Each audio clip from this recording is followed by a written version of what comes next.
आपका एक बयान बहुत वायरल हो रहा है जिसको लेकर घमासान मचा हुआ है कि आप कह रहे हैं कि महाकुंभ के अंदर जाने वाले लोग पाप करने वाले होते हैं।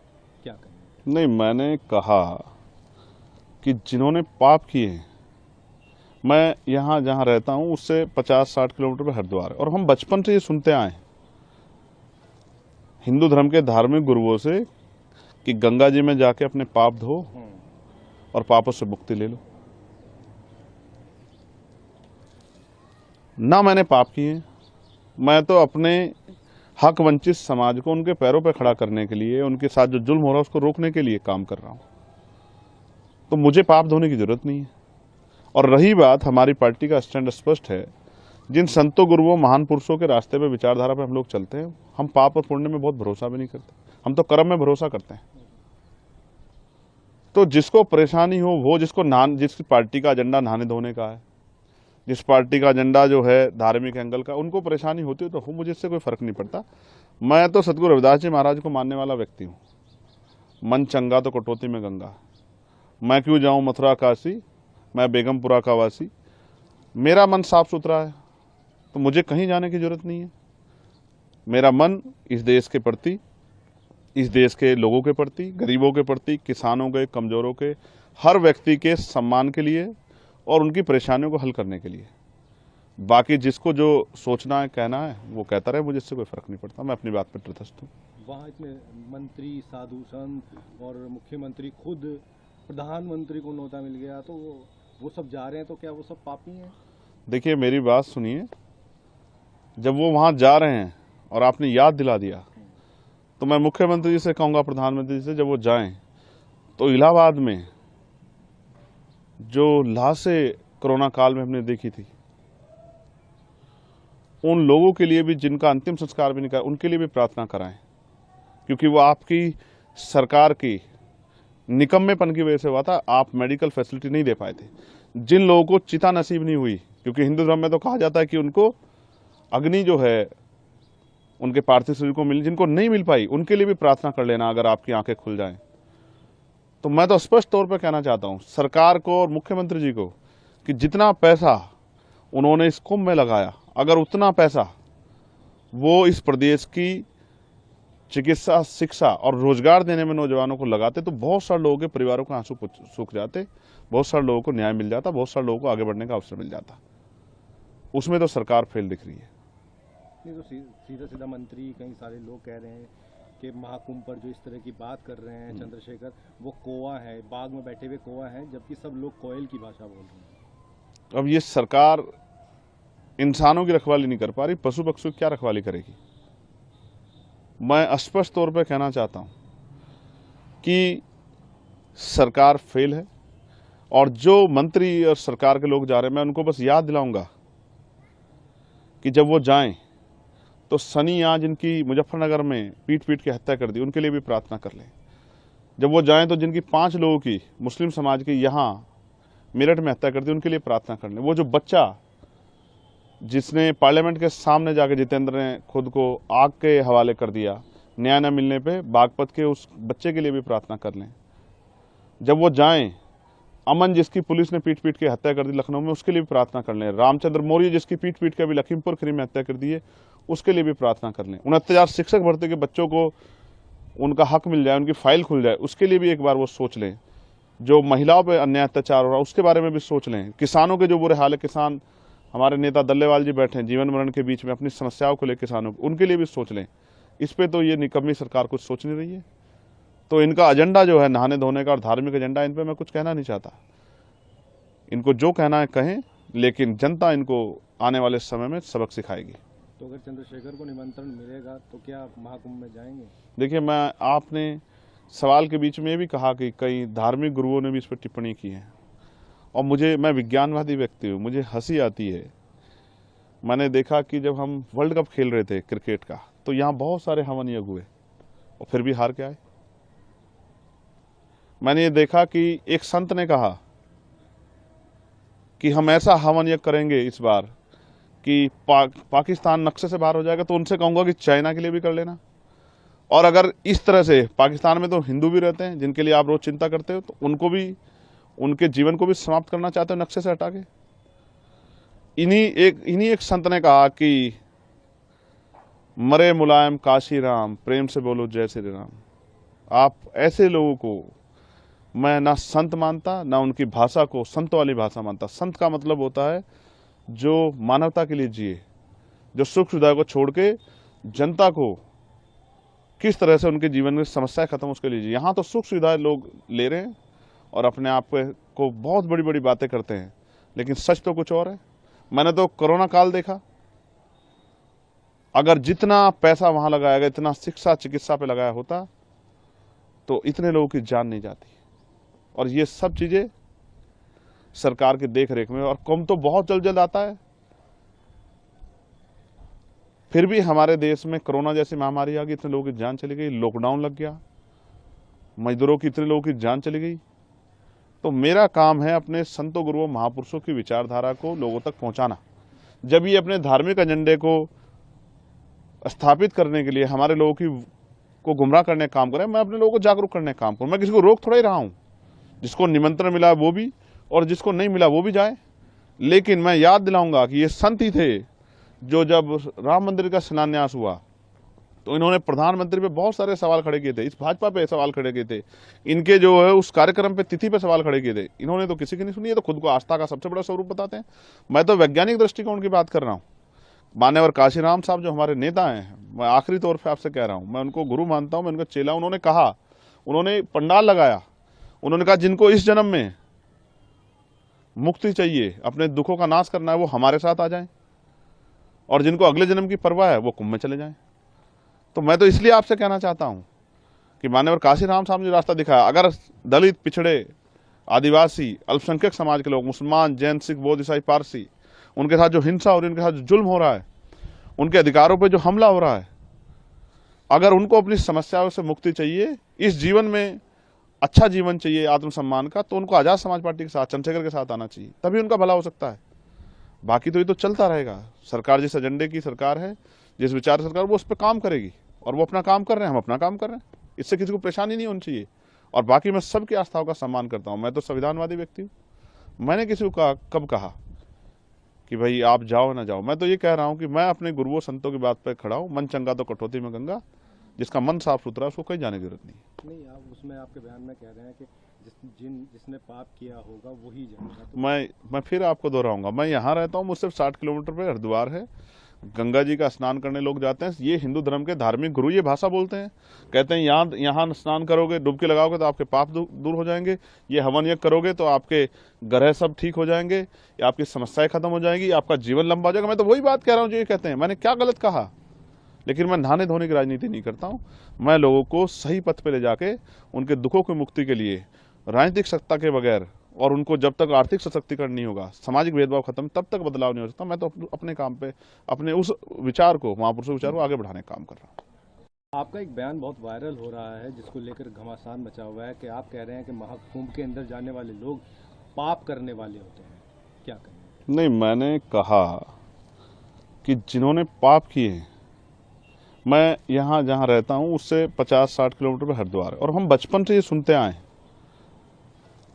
हिंदू धर्म के धार्मिक गुरुओं से कि गंगा जी में जाके अपने पाप धो और पापों से मुक्ति ले लो। ना मैंने पाप किए, मैं तो अपने हक वंचित समाज को उनके पैरों पर खड़ा करने के लिए, उनके साथ जो जुल्म हो रहा है उसको रोकने के लिए काम कर रहा हूं। तो मुझे पाप धोने की जरूरत नहीं है। और रही बात, हमारी पार्टी का स्टैंड स्पष्ट है। जिन संतों गुरुओं महान पुरुषों के रास्ते पे, विचारधारा पे हम लोग चलते हैं, हम पाप और पुण्य में बहुत भरोसा भी नहीं करते, हम तो कर्म में भरोसा करते हैं। तो जिसको परेशानी हो, वो जिसकी पार्टी का एजेंडा नहाने धोने का है, जिस पार्टी का एजेंडा जो है धार्मिक एंगल का, उनको परेशानी होती है तो हो, मुझे इससे कोई फर्क नहीं पड़ता। मैं तो सतगुरु रविदास जी महाराज को मानने वाला व्यक्ति हूँ।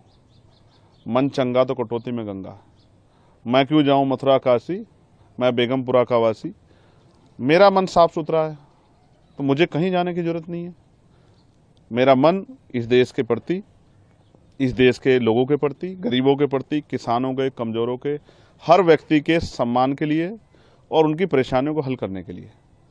बाकी जिसको जो सोचना है, कहना है, वो कहता रहे, मुझे इससे कोई फर्क नहीं पड़ता। मैं अपनी बात पर तटस्थ हूँ। वहाँ इतने मंत्री, साधु संत और मुख्यमंत्री, खुद प्रधानमंत्री को न्योता मिल गया, तो वो सब जा रहे हैं, तो क्या वो सब पापी हैं? देखिए मेरी बात सुनिए, जब वो वहाँ जा रहे हैं और आपने याद दिला दिया, तो मैं मुख्यमंत्री जी से कहूँगा, प्रधानमंत्री जी से, जब वो जाएं तो इलाहाबाद में जो लाशें कोरोना काल में हमने देखी थी, उन लोगों के लिए भी जिनका अंतिम संस्कार भी नहीं करा, उनके लिए भी प्रार्थना कराएं, क्योंकि वो आपकी सरकार की निकम्मेपन की वजह से हुआ था। आप मेडिकल फैसिलिटी नहीं दे पाए थे। जिन लोगों को चिता नसीब नहीं हुई, क्योंकि हिंदू धर्म में तो कहा जाता है कि उनको अग्नि जो है उनके पार्थिव शरीर को मिली, जिनको नहीं मिल पाई उनके लिए भी प्रार्थना कर लेना, अगर आपकी आंखें खुल जाएं। तो मैं तो स्पष्ट तौर पर कहना चाहता हूं सरकार को और मुख्यमंत्री जी को कि जितना पैसा उन्होंने इस कुंभ में लगाया, अगर उतना पैसा वो इस प्रदेश की चिकित्सा, शिक्षा और रोजगार देने में नौजवानों को लगाते, तो बहुत सारे लोगों के परिवारों के आंसू सूख जाते, बहुत सारे लोगों को न्याय मिल जाता, बहुत सारे लोगों को आगे बढ़ने का अवसर मिल जाता। उसमें तो सरकार फेल दिख रही है। नहीं तो सीधा सीधा मंत्री, कई सारे लोग कह रहे हैं कि महाकुंभ पर जो इस तरह की बात कर रहे हैं चंद्रशेखर, वो कौवा है, बाग में बैठे हुए कौवा हैं, जबकि सब लोग कोयल की भाषा बोल रहे हैं। अब ये सरकार इंसानों की रखवाली नहीं कर पा रही, पशु पक्षियों की क्या रखवाली करेगी? मैं स्पष्ट तौर पे कहना चाहता हूं कि सरकार फेल है, और जो मंत्री और सरकार के लोग जा रहे हैं, मैं उनको बस याद दिलाऊंगा कि जब वो जाएं तो सनी आज जिनकी मुजफ्फरनगर में पीट पीट के हत्या कर दी, उनके लिए भी प्रार्थना कर लें। जब वो जाएं तो जिनकी 5 लोगों की, मुस्लिम समाज की, यहाँ मेरठ में हत्या कर दी, उनके लिए प्रार्थना कर लें। वो जो बच्चा जिसने पार्लियामेंट के सामने जाकर जितेंद्र ने खुद को आग के हवाले कर दिया, न्याय न मिलने पे, बागपत के उस बच्चे के लिए भी प्रार्थना कर लें। जब वो जाएं, अमन जिसकी पुलिस ने पीट पीट के हत्या कर दी लखनऊ में, उसके लिए भी प्रार्थना कर लें। रामचंद्र मौर्य जिसकी पीट पीट के अभी लखीमपुर खीरी में हत्या कर दी है, उसके लिए भी प्रार्थना कर लें। 69,000 शिक्षक भर्ती के बच्चों को उनका हक मिल जाए, उनकी फाइल खुल जाए, उसके लिए भी एक बार वो सोच लें। जो महिलाओं पर अन्याय अत्याचार हो रहा है, उसके बारे में भी सोच लें। किसानों के जो बुरे हाल है, किसान, हमारे नेता दल्लेवाल जी बैठे हैं जीवन मरण के बीच में, अपनी समस्याओं को लेकर किसानों, उनके लिए भी सोच लें। इस पे तो ये निकम्मी सरकार कुछ सोच नहीं रही है। तो इनका एजेंडा जो है नहाने धोने का और धार्मिक एजेंडा, इन पे मैं कुछ कहना नहीं चाहता। इनको जो कहना है कहें, लेकिन जनता इनको आने वाले समय में सबक सिखाएगी। तो अगर चंद्रशेखर को निमंत्रण मिलेगा तो क्या महाकुंभ में जाएंगे? देखिए, आपने सवाल के बीच में ये भी कहा कि कई धार्मिक गुरुओं ने भी इस पर टिप्पणी की है, और मैं विज्ञानवादी व्यक्ति हूँ, मुझे हंसी आती है। मैंने देखा कि जब हम वर्ल्ड कप खेल रहे थे क्रिकेट का, तो यहाँ बहुत सारे हवन यज्ञ हुए और फिर भी हार के आए। मैंने ये देखा कि एक संत ने कहा कि हम ऐसा हवन यज्ञ करेंगे इस बार कि पाकिस्तान नक्शे से बाहर हो जाएगा। तो उनसे कहूँगा कि चाइना के लिए भी कर लेना। और अगर इस तरह से, पाकिस्तान में तो हिंदू भी रहते हैं जिनके लिए आप रोज चिंता करते हो, तो उनको भी, उनके जीवन को भी समाप्त करना चाहते हो नक्शे से हटा के। इन्हीं एक संत ने कहा कि मरे मुलायम काशी राम, प्रेम से बोलो जय श्री राम। आप ऐसे लोगों को मैं ना संत मानता, ना उनकी भाषा को संत वाली भाषा मानता। संत का मतलब होता है जो मानवता के लिए जिए, जो सुख सुविधा को छोड़ के जनता को किस तरह से उनके जीवन में समस्याएं खत्म, उसके लिए जिए। यहाँ तो सुख सुविधाएं लोग ले रहे हैं और अपने आप को बहुत बड़ी बड़ी बातें करते हैं, लेकिन सच तो कुछ और है। मैंने तो कोरोना काल देखा, अगर जितना पैसा वहां लगाया गया, इतना शिक्षा चिकित्सा पे लगाया होता, तो इतने लोगों की जान नहीं जाती। और ये सब चीजें सरकार की देख रेख में, और कुंभ तो बहुत जल्द जल्द आता है। फिर भी हमारे देश में कोरोना जैसी महामारी आ गई, इतने लोगों की जान चली गई, लॉकडाउन लग गया, मजदूरों की, इतने लोगों की जान चली गई। तो मेरा काम है अपने संतों गुरुओं महापुरुषों की विचारधारा को लोगों तक पहुंचाना। जब ये अपने धार्मिक एजेंडे को स्थापित करने के लिए हमारे लोगों को गुमराह करने का काम करें, मैं अपने लोगों को जागरूक करने का काम करूं। मैं किसी को रोक थोड़ा ही रहा हूं, जिसको निमंत्रण मिला वो भी, और जिसको नहीं मिला वो भी जाए। लेकिन मैं याद दिलाऊंगा कि ये संत ही थे जो जब राम मंदिर का शिलान्यास हुआ, तो इन्होंने प्रधानमंत्री पे बहुत सारे सवाल खड़े किए थे, इस भाजपा पे सवाल खड़े किए थे, इनके जो है उस कार्यक्रम पे, तिथि पे सवाल खड़े किए थे। इन्होंने तो किसी की नहीं सुनी है, तो खुद को आस्था का सबसे बड़ा स्वरूप बताते हैं। मैं तो वैज्ञानिक दृष्टिकोण की बात कर रहा हूँ मान्यवर काशीराम साहब जो हमारे नेता हैं, मैं आखिरी तौर पे आपसे कह रहा हूं, मैं उनको गुरु मानता हूं, मैं उनका चेला। उन्होंने कहा, उन्होंने पंडाल लगाया, उन्होंने कहा जिनको इस जन्म में मुक्ति चाहिए, अपने दुखों का नाश करना है, वो हमारे साथ आ जाएं, और जिनको अगले जन्म की परवाह है वो कुंभ में चले जाएं। तो मैं तो इसलिए आपसे कहना चाहता हूं कि मान्यवर काशीराम साहब ने जो रास्ता दिखाया, अगर दलित, पिछड़े, आदिवासी, अल्पसंख्यक समाज के लोग, मुसलमान, जैन, सिख, बौद्ध, ईसाई, पारसी, उनके साथ जो हिंसा हो रही है, उनके साथ जो जुल्म हो रहा है, उनके अधिकारों पर जो हमला हो रहा है, अगर उनको अपनी समस्याओं से मुक्ति चाहिए, इस जीवन में अच्छा जीवन चाहिए आत्मसम्मान का, तो उनको आजाद समाज पार्टी के साथ, चंद्रशेखर के साथ आना चाहिए, तभी उनका भला हो सकता है। बाकी तो ये तो चलता रहेगा। सरकार जिस एजेंडे की सरकार है, जिस विचार सरकार, वो उस पर काम करेगी, और वो अपना काम कर रहे हैं, हम अपना काम कर रहे हैं, इससे किसी को परेशानी नहीं होनी चाहिए। और बाकी मैं सबकी आस्थाओं का सम्मान करता हूं, मैं तो संविधानवादी व्यक्ति हूं। मैंने किसी को कब कहा कि भाई आप जाओ ना जाओ? मैं तो ये कह रहा हूं कि मैं अपने गुरुओं संतों की बात पर खड़ा हूं। मन चंगा तो कटौती में गंगा, जिसका मन साफ सुथरा, उसको कहीं जाने की जरूरत नहीं। आप उसमें आपके बयान में कह रहे हैं कि जिसने पाप किया होगा वही जाएगा। तो मैं फिर आपको दोहराऊंगा, मैं यहाँ रहता हूँ, मुझसे 60 किलोमीटर पे हरिद्वार है, गंगा जी का स्नान करने लोग जाते हैं। ये हिंदू धर्म के धार्मिक गुरु ये भाषा बोलते हैं, कहते हैं यहाँ स्नान करोगे, डुबकी लगाओगे तो आपके पाप दूर हो जाएंगे, ये हवन यज्ञ करोगे तो आपके ग्रह सब ठीक हो जाएंगे, या आपकी समस्याएं खत्म हो जाएंगी, आपका जीवन लंबा हो जाएगा। मैं तो वही बात कह रहा हूँ जो ये कहते हैं। मैंने क्या गलत कहा? लेकिन मैं नहाने धोने की राजनीति नहीं करता हूँ। मैं लोगों को सही पथ पे ले जाके उनके दुखों की मुक्ति के लिए राजनीतिक सत्ता के बगैर, और उनको जब तक आर्थिक सशक्तिकरण नहीं होगा, सामाजिक भेदभाव खत्म, तब तक बदलाव नहीं हो सकता। मैं तो अपने काम पे, अपने उस विचार को, महापुरुषों विचार को आगे बढ़ाने का काम कर रहा हूँ। आपका एक बयान बहुत वायरल हो रहा है, जिसको लेकर घमासान मचा हुआ है, कि आप कह रहे हैं कि महाकुंभ के अंदर जाने वाले लोग पाप करने वाले होते हैं। क्या कहें? नहीं, मैंने कहा कि जिन्होंने पाप किए, मैं यहाँ जहाँ रहता हूँ उससे 50-60 किलोमीटर पर हरिद्वार है, और हम बचपन से ये सुनते आए हिंदू धर्म के धार्मिक गुरुओं से कि गंगा जी में जाके अपने पाप धो और पापों से मुक्ति ले लो। ना मैंने पाप किए, मैं तो अपने हक वंचित समाज को उनके पैरों पर खड़ा करने के लिए, उनके साथ जो जुल्म हो रहा है उसको रोकने के लिए काम कर रहा हूं। तो मुझे पाप धोने की जरूरत नहीं है। और रही बात, हमारी पार्टी का स्टैंड स्पष्ट है, जिन संतों, गुरुओं, महान पुरुषों के रास्ते पे, विचारधारा पे हम लोग चलते हैं। हम पाप और पुण्य में बहुत भरोसा भी नहीं करते, हम तो कर्म में भरोसा करते हैं। तो जिसको परेशानी हो, वो जिस पार्टी का एजेंडा नहाने धोने का है, जिस पार्टी का एजेंडा जो है धार्मिक एंगल का, उनको परेशानी होती है तो हो, मुझे इससे कोई फर्क नहीं पड़ता। मैं तो सतगुरु रविदास जी महाराज को मानने वाला व्यक्ति हूँ। मन चंगा तो कटौती में गंगा, मैं क्यों जाऊँ मथुरा काशी, मैं बेगमपुरा का वासी। मेरा मन साफ सुथरा है, तो मुझे कहीं जाने की जरूरत नहीं है। मेरा मन इस देश के प्रति, इस देश के लोगों के प्रति, गरीबों के प्रति, किसानों के, कमजोरों के, हर व्यक्ति के सम्मान के लिए और उनकी परेशानियों को हल करने के लिए। बाकी जिसको जो सोचना है, कहना है, वो कहता रहे, मुझे इससे कोई फर्क नहीं पड़ता। मैं अपनी बात पर तटस्थ हूँ। वहाँ इतने मंत्री, साधु संत और मुख्यमंत्री, खुद प्रधानमंत्री को न्योता मिल गया, तो वो सब जा रहे हैं, तो क्या वो सब पापी हैं? देखिए, मेरी बात सुनिए। जब वो वहाँ जा रहे हैं और आपने याद दिला दिया, तो मैं मुख्यमंत्री जी से कहूँगा, प्रधानमंत्री जी से, जब वो जाएं तो इलाहाबाद में जो लाशें कोरोना काल में हमने देखी थी, उन लोगों के लिए भी, जिनका अंतिम संस्कार भी नहीं करा, उनके लिए भी प्रार्थना कराएं। क्योंकि वो आपकी सरकार की निकम्मेपन की वजह से हुआ था। आप मेडिकल फैसिलिटी नहीं दे पाए थे।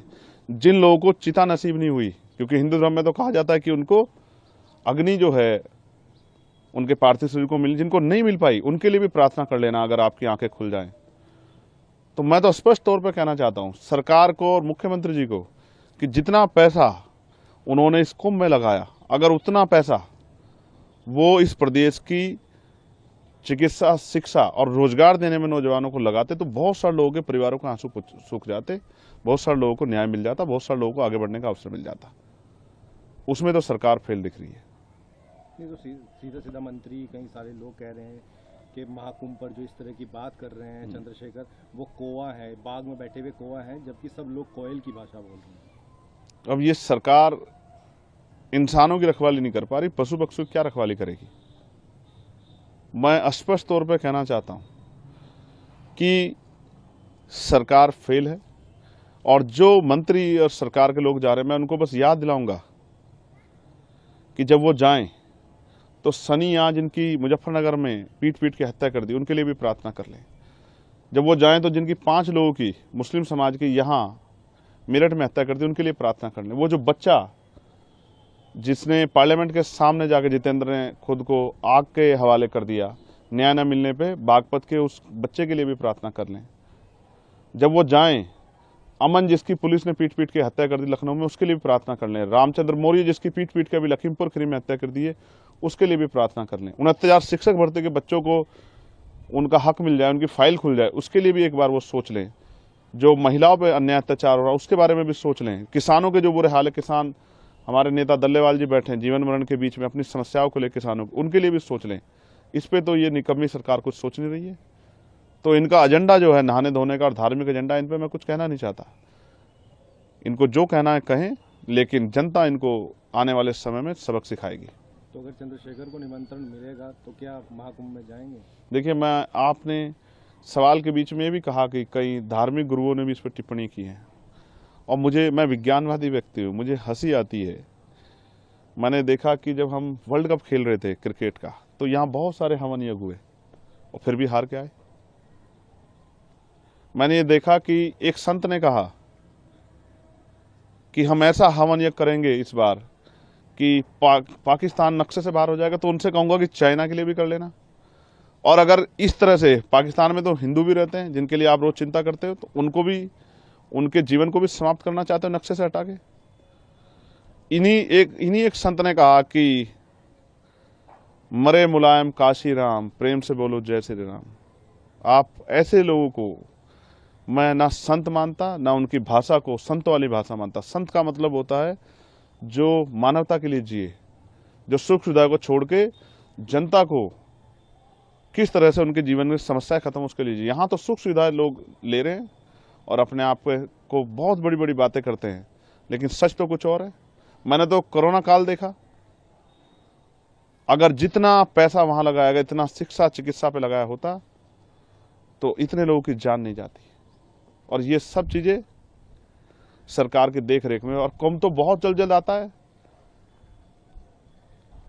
फिर भी हमारे देश में कोरोना जैसी महामारी आ गई, इतने लोगों की जान चली गई, लॉकडाउन लग गया, मजदूरों की, इतने लोगों की जान चली गई। तो मेरा काम है अपने संतों गुरुओं महापुरुषों की विचारधारा को लोगों तक पहुंचाना। जब ये अपने धार्मिक एजेंडे को स्थापित करने के लिए हमारे लोगों को गुमराह करने का काम करें, मैं अपने लोगों को जागरूक करने का काम करूं। मैं किसी को रोक थोड़ा ही रहा हूं। जिसको निमंत्रण मिला वो भी, और जिसको नहीं मिला वो भी जाए। लेकिन मैं याद दिलाऊंगा कि ये संत ही थे जो जब राम मंदिर का शिलान्यास हुआ तो इन्होंने प्रधानमंत्री पे बहुत सारे सवाल खड़े किए थे, इस भाजपा पे सवाल खड़े किए थे, इनके जो है उस कार्यक्रम पे तिथि पे सवाल खड़े किए थे। इन्होंने तो किसी की नहीं सुनी है, तो खुद को आस्था का सबसे बड़ा स्वरूप बताते हैं। मैं तो वैज्ञानिक दृष्टिकोण की बात कर रहा हूँ। मान्यवर काशीराम साहब जो हमारे नेता हैं, मैं आखिरी तौर पर आपसे कह रहा हूँ, मैं उनको गुरु मानता हूँ, मैं उनका चेला। उन्होंने कहा, उन्होंने पंडाल लगाया, उन्होंने कहा जिनको इस जन्म में मुक्ति चाहिए, अपने दुखों का नाश करना है, वो हमारे साथ आ जाएं, और जिनको अगले जन्म की परवाह है वो कुंभ में चले जाएं। तो मैं तो इसलिए आपसे कहना चाहता हूं कि मान्यवर काशीराम साहब ने रास्ता दिखाया। अगर दलित, पिछड़े, आदिवासी, अल्पसंख्यक समाज के लोग, मुसलमान, जैन, सिख, बौद्ध, ईसाई, पारसी, उनके साथ जो हिंसा हो रही है, उनके साथ जो जुल्म हो रहा है, उनके अधिकारों पर जो हमला हो रहा है, अगर उनको अपनी समस्याओं से मुक्ति चाहिए, इस जीवन में अच्छा जीवन चाहिए आत्मसम्मान का, तो उनको आजाद समाज पार्टी के साथ, चंद्रशेखर के साथ आना चाहिए, तभी उनका भला हो सकता है। बाकी तो ये तो चलता रहेगा। सरकार जिस एजेंडे की सरकार है, जिस विचार सरकार, वो उस पर काम करेगी, और वो अपना काम कर रहे हैं, हम अपना काम कर रहे हैं। इससे किसी को परेशानी नहीं होनी चाहिए। और बाकी मैं सबकी आस्थाओं का सम्मान करता हूँ। मैं तो संविधानवादी व्यक्ति हूँ। मैंने किसी को कब कहा कि भाई आप जाओ ना जाओ। मैं तो ये कह रहा हूँ कि मैं अपने गुरुओं संतों की बात पर खड़ा हूँ। मन चंगा तो कटौती में गंगा। जिसका मन साफ सुथरा है उसको कहीं जाने की जरूरत नहीं। आप उसमें आपके बयान में कह रहे हैं कि जिसने पाप किया होगा वही जाएगा। तो मैं फिर आपको दोहराऊंगा, मैं यहाँ रहता हूँ, मुझसे 60 किलोमीटर पे हरिद्वार है, गंगा जी का स्नान करने लोग जाते हैं। ये हिंदू धर्म के धार्मिक गुरु ये भाषा बोलते हैं, कहते हैं यहाँ स्नान करोगे, डुबकी लगाओगे तो आपके पाप दूर हो जाएंगे, ये हवन यज्ञ करोगे तो आपके ग्रह सब ठीक हो जाएंगे, या आपकी समस्याएं खत्म हो जाएंगी, आपका जीवन लंबा हो जाएगा। मैं तो वही बात कह रहा हूँ जो ये कहते हैं। मैंने क्या गलत कहा? लेकिन मैं नहाने धोने की राजनीति नहीं करता हूँ। मैं लोगों को सही पथ पे ले जाके उनके दुखों की मुक्ति के लिए राजनीतिक सत्ता के बगैर और उनको जब तक आर्थिक सशक्तिकरण नहीं होगा, सामाजिक भेदभाव खत्म, तब तक बदलाव नहीं हो सकता। मैं तो अपने काम पे, अपने उस विचार को, महापुरुषों विचार को आगे बढ़ाने का काम कर रहा हूँ। आपका एक बयान बहुत वायरल हो रहा है जिसको लेकर घमासान मचा हुआ है कि आप कह रहे हैं कि महाकुंभ के अंदर जाने वाले लोग पाप करने वाले होते हैं, क्या कहें? नहीं, मैंने कहा कि जिन्होंने पाप किए हैं, मैं यहाँ जहाँ रहता हूँ उससे 50-60 किलोमीटर पर हरिद्वार है, और हम बचपन से ये सुनते आए हैं हिंदू धर्म के धार्मिक गुरुओं से कि गंगा जी में जाके अपने पाप धो और पापों से मुक्ति ले लो। ना मैंने पाप किए, मैं तो अपने हक वंचित समाज को उनके पैरों पर खड़ा करने के लिए, उनके साथ जो जुल्म हो रहा है उसको रोकने के लिए काम कर रहा हूं। तो मुझे पाप धोने की जरूरत नहीं है। और रही बात, हमारी पार्टी का स्टैंड स्पष्ट है, जिन संतों गुरुओं महान पुरुषों के रास्ते पे, विचारधारा पे हम लोग चलते हैं। हम पाप और पुण्य में बहुत भरोसा भी नहीं करते, हम तो कर्म में भरोसा करते हैं।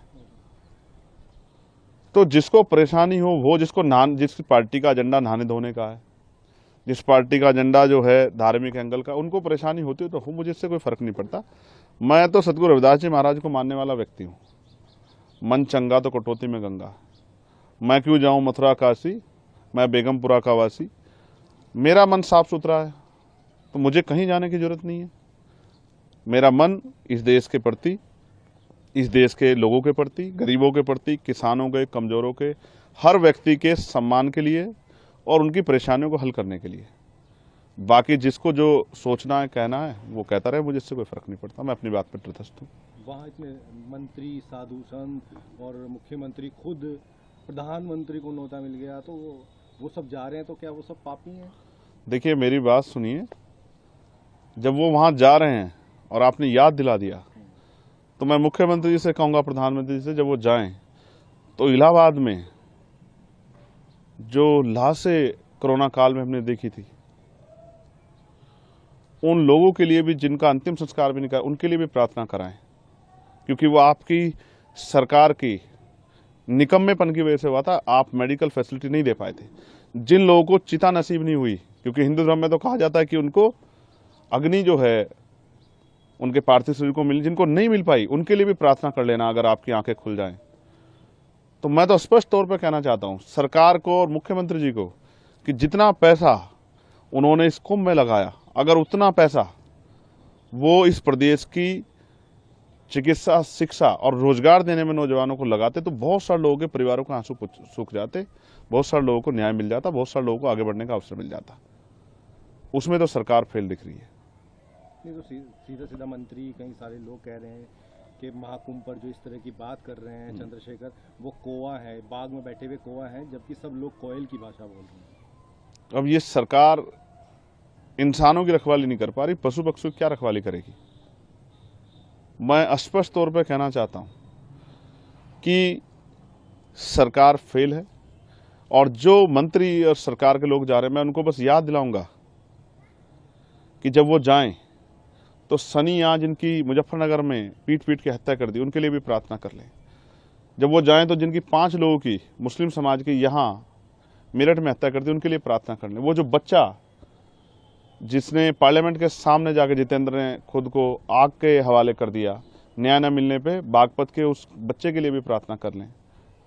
जब वो जाएं, अमन जिसकी पुलिस ने पीट पीट के हत्या कर दी लखनऊ में, उसके लिए भी प्रार्थना कर लें। रामचंद्र मौर्य जिसकी पीट पीट के अभी लखीमपुर खीरी में हत्या कर दी है, उसके लिए भी प्रार्थना कर लें। 69 शिक्षक भर्ती के बच्चों को उनका हक मिल जाए, उनकी फाइल खुल जाए, उसके लिए भी एक बार वो सोच लें। जो महिलाओं पर अन्याय अत्याचार हो रहा है, उसके बारे में भी सोच लें। किसानों के जो बुरे हाल है, किसान, हमारे नेता दल्लेवाल जी बैठे हैं जीवन मरण के बीच में अपनी समस्याओं को लेकर किसानों को, उनके लिए भी सोच लें। इस पे तो ये निकम्मी सरकार कुछ सोच नहीं रही है। तो इनका एजेंडा जो है नहाने धोने का और धार्मिक एजेंडा, इन पे मैं कुछ कहना नहीं चाहता। इनको जो कहना है कहें, लेकिन जनता इनको आने वाले समय में सबक सिखाएगी। तो अगर चंद्रशेखर को निमंत्रण मिलेगा तो क्या महाकुंभ में जाएंगे? देखिए, आपने सवाल के बीच में ये भी कहा कि कई धार्मिक गुरुओं ने भी इस पर टिप्पणी की है, और मैं विज्ञानवादी व्यक्ति हूँ, मुझे हंसी आती है। मैंने देखा कि जब हम वर्ल्ड कप खेल रहे थे क्रिकेट का, तो यहाँ बहुत सारे हवन यज्ञ हुए और फिर भी हार के आए। मैंने ये देखा कि एक संत ने कहा कि हम ऐसा हवन यज्ञ करेंगे इस बार कि पाकिस्तान नक्शे से बाहर हो जाएगा, तो उनसे कहूंगा कि चाइना के लिए भी कर लेना। और अगर इस तरह से पाकिस्तान में तो हिंदू भी रहते हैं जिनके लिए आप रोज चिंता करते हो, तो उनको भी, उनके जीवन को भी समाप्त करना चाहते हो नक्शे से हटा के। इन्हीं एक संत ने कहा कि मरे मुलायम काशी राम, प्रेम से बोलो जय श्री राम। आप ऐसे लोगों को मैं ना संत मानता, ना उनकी भाषा को संत वाली भाषा मानता। संत का मतलब होता है जो मानवता के लिए जिए, जो सुख सुविधा को छोड़ के जनता को किस तरह से उनके जीवन में समस्याएं खत्म उसके लिए जिए। यहाँ तो सुख सुविधाएं लोग ले रहे हैं और अपने आप को बहुत बड़ी बड़ी बातें करते हैं, लेकिन सच तो कुछ और है। मैंने तो कोरोना काल देखा, अगर जितना पैसा वहां लगाया गया, इतना शिक्षा चिकित्सा पे लगाया होता, तो इतने लोगों की जान नहीं जाती। और ये सब चीजें सरकार की देख रेख में, और कम तो बहुत जल्द जल्द आता है। फिर भी हमारे देश में कोरोना जैसी महामारी आ गई, इतने लोगों की जान चली गई, लॉकडाउन लग गया, मजदूरों की, इतने लोगों की जान चली गई। तो मेरा काम है अपने संतों गुरुओं महापुरुषों की विचारधारा को लोगों तक पहुंचाना। जब ये अपने धार्मिक एजेंडे को स्थापित करने के लिए हमारे लोगों को गुमराह करने का काम करें, मैं अपने लोगों को जागरूक करने का काम करूं। मैं किसी को रोक थोड़ा ही रहा हूं, जिसको निमंत्रण मिला वो भी और जिसको नहीं मिला वो भी जाए। लेकिन मैं याद दिलाऊंगा कि ये संत ही थे जो जब राम मंदिर का शिलान्यास हुआ तो इन्होंने प्रधानमंत्री पे बहुत सारे सवाल खड़े किए थे, इस भाजपा पे सवाल खड़े किए थे, इनके जो है उस कार्यक्रम पे तिथि पे सवाल खड़े किए थे। इन्होंने तो किसी की नहीं सुनी है, तो खुद को आस्था का सबसे बड़ा स्वरूप बताते हैं। मैं तो वैज्ञानिक दृष्टिकोण की बात कर रहा हूँ। मान्यवर काशीराम साहब जो हमारे नेता हैं, मैं आखिरी तौर पर आपसे कह रहा हूँ, मैं उनको गुरु मानता हूँ, मैं उनका चेला। उन्होंने कहा, उन्होंने पंडाल लगाया, उन्होंने कहा जिनको इस जन्म में मुक्ति चाहिए, अपने दुखों का नाश करना है, वो हमारे साथ आ जाएं, और जिनको अगले जन्म की परवाह है वो कुंभ में चले जाएं। तो मैं तो इसलिए आपसे कहना चाहता हूं कि मान्यवर काशीराम साहब ने रास्ता दिखाया, अगर दलित, पिछड़े, आदिवासी, अल्पसंख्यक समाज के लोग, मुसलमान, जैन, सिख, बौद्ध, ईसाई, पारसी, उनके साथ जो हिंसा हो रही है, उनके साथ जो जुल्म हो रहा है, उनके अधिकारों पर जो हमला हो रहा है, अगर उनको अपनी समस्याओं से मुक्ति चाहिए, इस जीवन में अच्छा जीवन चाहिए आत्मसम्मान का, तो उनको आजाद समाज पार्टी के साथ, चंद्रशेखर के साथ आना चाहिए, तभी उनका भला हो सकता है। बाकी तो ये तो चलता रहेगा। सरकार जिस एजेंडे की सरकार है, जिस विचार सरकार, वो उस पर काम करेगी, और वो अपना काम कर रहे हैं, हम अपना काम कर रहे हैं। इससे किसी को परेशानी नहीं होनी चाहिए। और बाकी मैं सबकी आस्थाओं का सम्मान करता हूं। मैं तो संविधानवादी व्यक्ति हूं। मैंने किसी को कब कहा कि भाई आप जाओ ना जाओ। मैं तो ये कह रहा हूं कि मैं अपने गुरुओं संतों की बात पर खड़ा हूं। मन चंगा तो कटौती में गंगा, जिसका मन साफ सुथरा है उसको कहीं जाने की जरूरत नहीं। आप उसमें आपके बयान में कह रहे हैं कि जिसने पाप किया होगा वही जाएगा। तो मैं फिर आपको दोहराऊंगा, मैं यहाँ रहता हूँ, मुझसे 60 किलोमीटर पे हरिद्वार है, गंगा जी का स्नान करने लोग जाते हैं। ये हिंदू धर्म के धार्मिक गुरु ये भाषा बोलते हैं, कहते हैं यहाँ स्नान करोगे, डुबकी लगाओगे तो आपके पाप दूर हो जाएंगे, ये हवन यज्ञ करोगे तो आपके ग्रह सब ठीक हो जाएंगे, आपकी समस्याएं खत्म हो जाएंगी, आपका जीवन लंबा हो जाएगा। मैं तो वही बात कह रहा हूँ जो ये कहते हैं। मैंने क्या गलत कहा? लेकिन मैं नहाने धोने की राजनीति नहीं करता हूँ। मैं लोगों को सही पथ पे ले जाके उनके दुखों की मुक्ति के लिए राजनीतिक सत्ता के बगैर, और उनको जब तक आर्थिक सशक्तिकरण नहीं होगा, सामाजिक भेदभाव खत्म, तब तक बदलाव नहीं हो सकता। मैं तो अपने काम पे, अपने उस विचार को, महापुरुषों विचार को आगे बढ़ाने का काम कर रहा हूँ। आपका एक बयान बहुत वायरल हो रहा है जिसको लेकर घमासान मचा हुआ है कि आप कह रहे हैं कि महाकुंभ के अंदर जाने वाले लोग पाप करने वाले होते हैं। क्या कहें? नहीं, मैंने कहा कि जिन्होंने पाप किए हैं, मैं यहाँ जहाँ रहता हूँ उससे 50-60 किलोमीटर पर हरिद्वार है, और हम बचपन से ये सुनते आए हिंदू धर्म के धार्मिक गुरुओं से कि गंगा जी में जाके अपने पाप धो और पापों से मुक्ति ले लो। ना मैंने पाप किए, मैं तो अपने हक वंचित समाज को उनके पैरों पर खड़ा करने के लिए, उनके साथ जो जुल्म हो रहा है उसको रोकने के लिए काम कर रहा हूं। तो मुझे पाप धोने की जरूरत नहीं है। और रही बात, हमारी पार्टी का स्टैंड स्पष्ट है।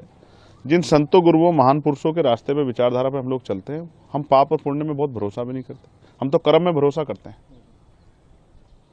तो जिसको परेशानी हो, वो जिस पार्टी का एजेंडा नहाने धोने का है, जिस पार्टी का एजेंडा जो है धार्मिक एंगल का, उनको परेशानी होती है तो मुझे इससे कोई फर्क नहीं पड़ता। मैं तो सतगुरु रविदास जी महाराज को मानने वाला व्यक्ति हूँ। मन चंगा तो कटौती में गंगा, मैं क्यों जाऊँ मथुरा काशी, मैं बेगमपुरा का वासी। मेरा मन साफ सुथरा है तो मुझे कहीं जाने की जरूरत नहीं है। मेरा मन इस देश के प्रति, इस देश के लोगों के प्रति, गरीबों के प्रति, किसानों के, कमजोरों के, हर व्यक्ति के सम्मान के लिए और उनकी परेशानियों को हल करने के लिए। बाकी जिसको जो सोचना है कहना है वो कहता रहे, मुझे इससे कोई फर्क नहीं पड़ता, मैं अपनी बात पर तटस्थ हूँ। वहाँ इतने मंत्री, साधु संत और मुख्यमंत्री, खुद प्रधानमंत्री को न्योता मिल गया, तो वो सब जा रहे हैं, तो क्या वो सब पापी हैं? देखिए मेरी बात सुनिए, जब वो वहाँ जा रहे हैं और आपने याद दिला दिया, तो मैं मुख्यमंत्री जी से कहूँगा, प्रधानमंत्री जी से, जब वो जाएं तो इलाहाबाद में जो लाशें कोरोना काल में हमने देखी थी,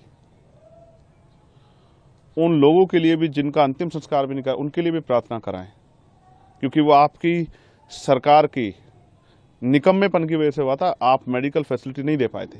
जिन लोगों को चिता नसीब नहीं हुई, क्योंकि हिंदू धर्म में तो कहा जाता है कि उनको अग्नि जो है उनके पार्थिव शरीर को मिल, जिनको नहीं मिल पाई उनके लिए भी प्रार्थना कर लेना, अगर आपकी आंखें खुल जाएं। तो मैं तो स्पष्ट तौर पर कहना चाहता हूं सरकार को और मुख्यमंत्री जी को कि जितना पैसा उन्होंने इस कुंभ में लगाया, अगर उतना पैसा वो इस प्रदेश की चिकित्सा, शिक्षा और रोजगार देने में नौजवानों को लगाते, तो बहुत सारे लोगों के परिवारों का आंसू सूख जाते, बहुत सारे लोगों को न्याय मिल जाता, बहुत सारे लोगों को आगे बढ़ने का अवसर मिल जाता। उसमें तो सरकार फेल दिख रही है। नहीं तो सीधा सीधा मंत्री, कई सारे लोग कह रहे हैं कि महाकुंभ पर जो इस तरह की बात कर रहे हैं चंद्रशेखर, वो कौवा है, बाग में बैठे हुए कौवा है, जबकि सब लोग कोयल की भाषा बोल रहे हैं। अब ये सरकार इंसानों की रखवाली नहीं कर पा रही, पशु पक्षियों की क्या रखवाली करेगी? मैं स्पष्ट तौर पे कहना चाहता हूं कि सरकार फेल है, और जो मंत्री और सरकार के लोग जा रहे हैं, मैं उनको बस याद दिलाऊंगा कि जब वो जाएं तो सनी आज जिनकी मुजफ्फरनगर में पीट पीट के हत्या कर दी, उनके लिए भी प्रार्थना कर लें।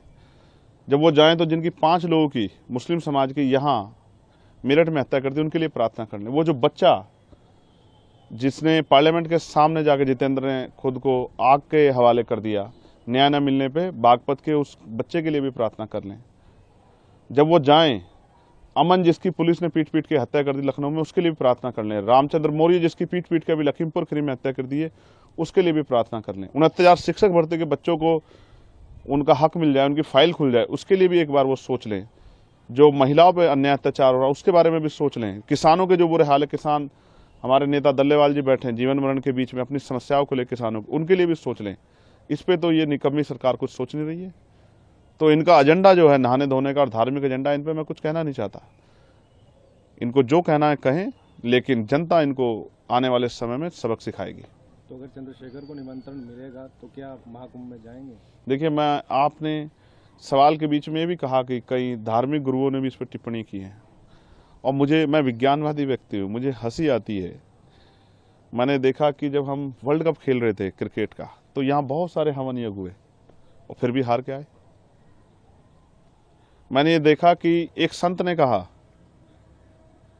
कि हम ऐसा हवन यज्ञ करेंगे इस बार कि पाकिस्तान नक्शे से बाहर हो जाएगा। तो उनसे कहूंगा कि चाइना के लिए भी कर लेना।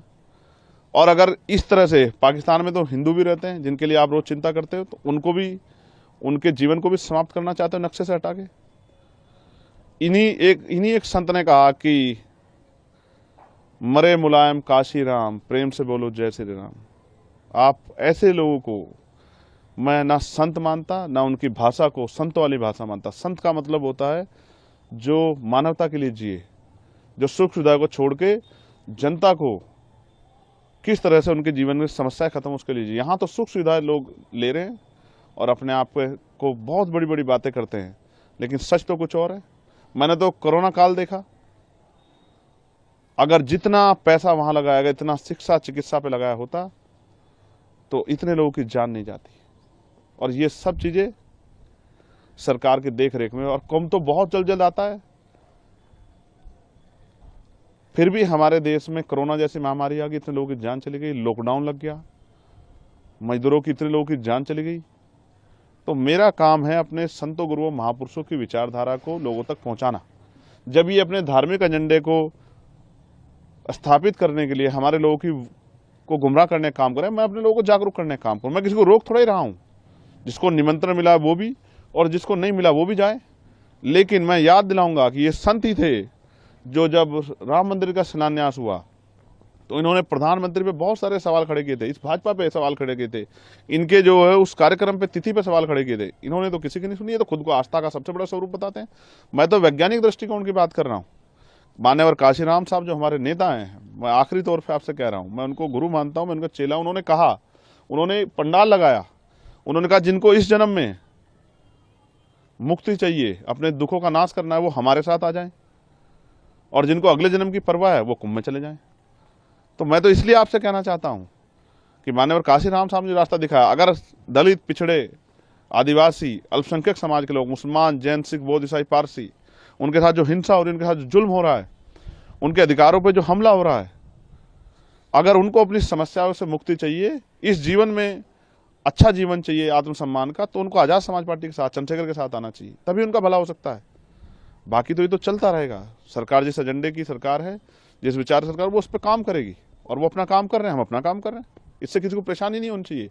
और बाकी मैं सबकी आस्थाओं का सम्मान करता हूं। मैं तो संविधानवादी व्यक्ति हूं। मैंने किसी को कब कहा कि भाई आप जाओ ना जाओ। मैं तो ये कह रहा हूं कि मैं अपने गुरुओं संतों की बात पर खड़ा हूं। मन चंगा तो कटौती में गंगा, जिसका मन साफ सुथरा, उसको कहीं जाने की जरूरत नहीं। आप उसमें आपके बयान में कह रहे हैं कि जिसने पाप किया होगा वही जाएगा। तो मैं फिर आपको दोहराऊंगा, मैं यहाँ रहता हूँ, मुझसे 60 किलोमीटर पे हरिद्वार है, गंगा जी का स्नान करने लोग जाते हैं। ये हिंदू धर्म के धार्मिक गुरु ये भाषा बोलते हैं, कहते हैं यहाँ स्नान करोगे, डुबकी लगाओगे तो आपके पाप दूर हो जाएंगे, ये हवन यज्ञ करोगे तो आपके ग्रह सब ठीक हो जाएंगे, आपकी समस्याएं खत्म हो जाएंगी, आपका जीवन लंबा हो जाएगा। मैं तो वही बात कह रहा हूँ जो ये कहते हैं। मैंने क्या गलत कहा? लेकिन मैं नहाने धोने की राजनीति नहीं करता हूँ। मैं लोगों को सही पथ पे ले जाके उनके दुखों की मुक्ति के लिए राजनीतिक सत्ता के बगैर, और उनको जब तक आर्थिक सशक्तिकरण नहीं होगा, सामाजिक भेदभाव खत्म, तब तक बदलाव नहीं हो सकता। मैं तो अपने काम पे, अपने उस विचार को, महापुरुषों विचार को आगे बढ़ाने का काम कर रहा हूँ।